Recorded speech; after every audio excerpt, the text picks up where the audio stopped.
I'm Ryan Stanton and I'm the Information and Technology Senior Specialist at the World YWCA. Hi, I'm Suchi Gaur. I am the Senior Director for Strategy and Operations, Big Picture, Small Details person at World YWCA.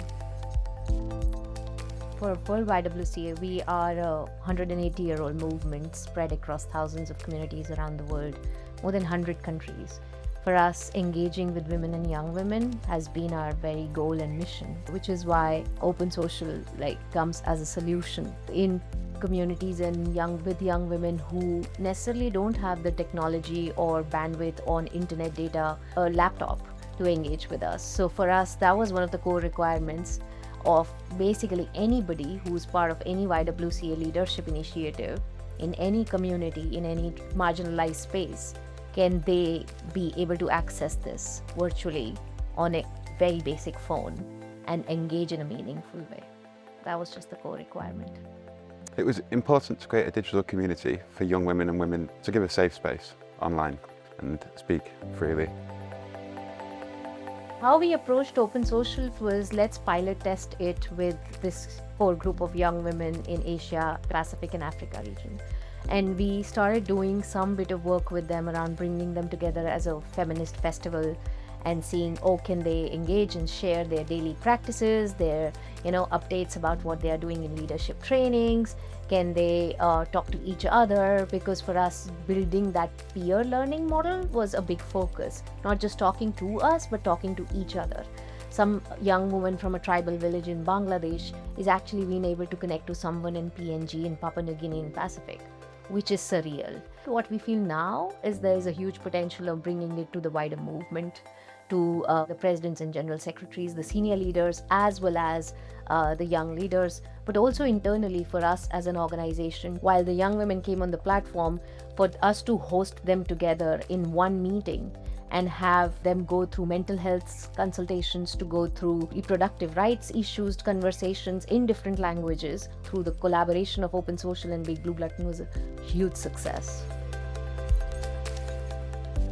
I think one of the big pieces was the young women in Thailand advocating for mental health. It was a very small act, but when the young women in Thailand started sharing their stories of how the program we were collaborating, they started talking about mental health very proactively in Thai language.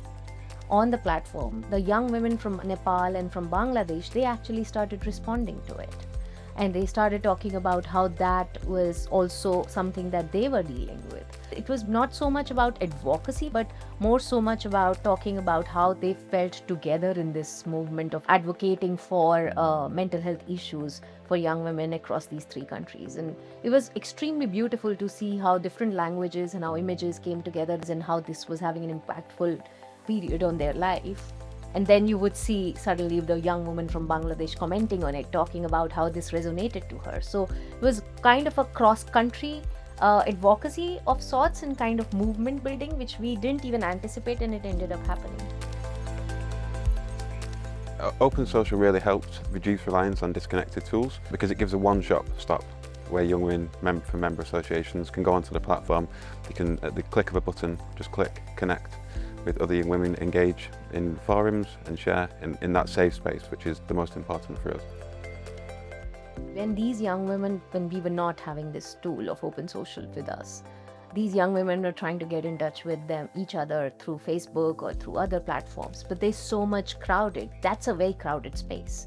I think the platform provides a focused engagement space where all the profiles are people who are part of this community and there's no external person, so there's more freedom for them to say actually what they want to say. World YWCA is a feminist women's rights grassroots movement. Open Social talks about transparency very well. For us, it talks about safety. For us, it talks about customization and for the people. It's not just for the people, but it's also some way by the people. You can really customize the tool, which makes it so much easier for us to not be dependent. Open Social helps us do that. We have big plans for Open Social in the future, following really successful pilot projects and further integrations, learning management and online courses. So we aim on expanding that, having global summits, hosting big events online in that safe space where we can bring representatives from member associations from around the world together.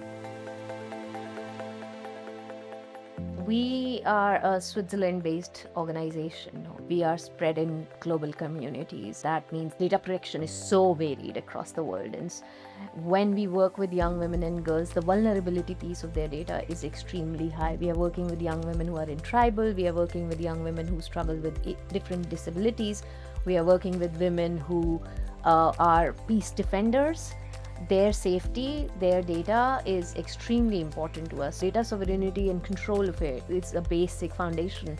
And I feel a lot of the times that's the reason that stops NGOs from exploring tools and taking more bold steps towards these tools. And there's a kind of a hesitation to not take that additional risk of building that. Data safety is a big piece, and even as a Swiss organization, sticking to the rules around GDPR and making sure we are standing true to Swiss data protection guidance, it's extremely important for us. That's something that's actually very well aligned with the values piece as well of why we are connecting to open social.